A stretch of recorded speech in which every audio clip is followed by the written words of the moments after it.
An embassy which has been breached and has protesters on its grounds, having violated the sovereignty of the United States, having that embassy reiterate a statement effectively apologizing for the right of free speech is not the right course for an administration.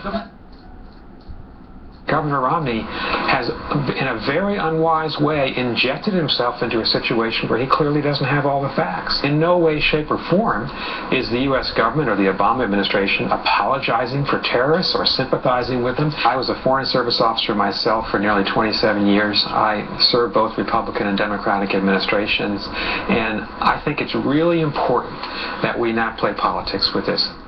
Strong words there from former U.S. Ambassador, veteran diplomat Nicholas Burns.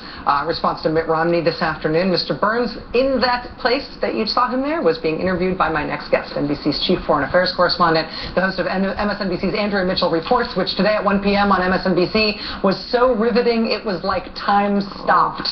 Andrea, thank you for being here. It's been a long day.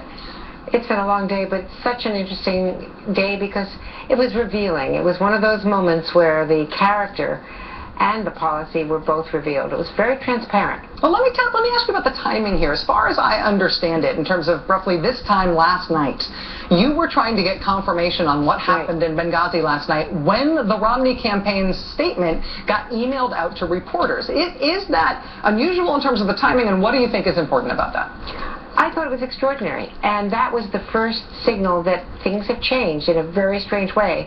As you know, we were trying to get confirmation. The State Department was telling us we cannot tell you whether or not an American diplomat was one of the people killed, and that when we do know, we're going to have to notify next of kin before we tell anybody, and we wouldn't broadcast that in any case.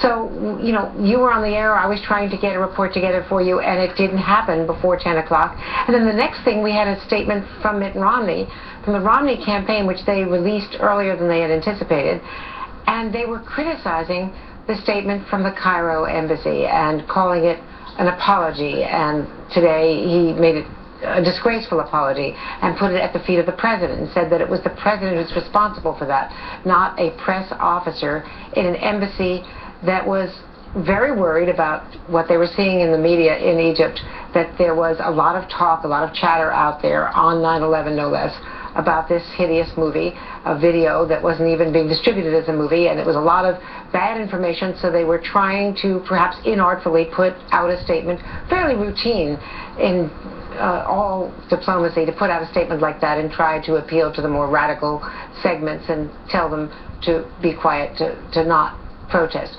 And that became the apology, and then when we really went back and checked over the last hours and all day and all morning, it turns out that statement from Cairo, Rachel, was first issued 6 hours before the protests. So it was a preemptive shot. It had nothing to do with responding to it.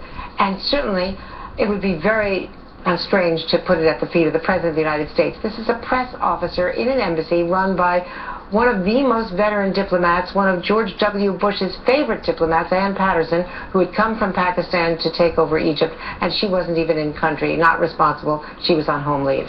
Andrea, obviously the Romney campaign has a lot of veteran political advisors. Mitt Romney has obviously never served in any capacity that would give him foreign policy experience directly, but he's advised by a campaign that has a lot of old hands.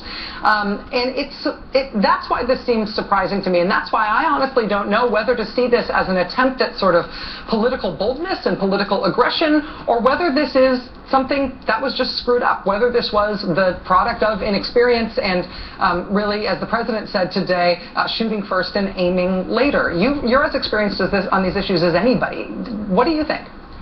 Well, a couple of cross currents here. First of all, it came right after Laura Ingraham, Rush Limbaugh, and others had criticized him, the Weekly Standard, criticized him really strongly for being too weak and not being aggressive enough. So I think that they were looking for an opportunity. They certainly had to be a little bit defensive for having failed to mention Afghanistan in their convention speech, and they've been trying to defend themselves against that attack on foreign policy. So perhaps that weighed into it. But there's also something in the air here. A minute does not pass where either campaign, both campaigns, aren't putting out a press release on something or another. It's it's not just the social media. It's, you know, old-fashioned press releases, and it's combative, and it's bang, bang, you know, push, shove, one side, the other side, both guilty of this. And this is a serious business, and this is not the stuff of combative political press releases. And I can't recall, Rachel, I don't think you can, another time when the United States was under fire, literally, where a presidential candidate in either party put out a press release. The normal response would be do nothing, or say we have one president at a time, there'll be plenty of time later on to respond.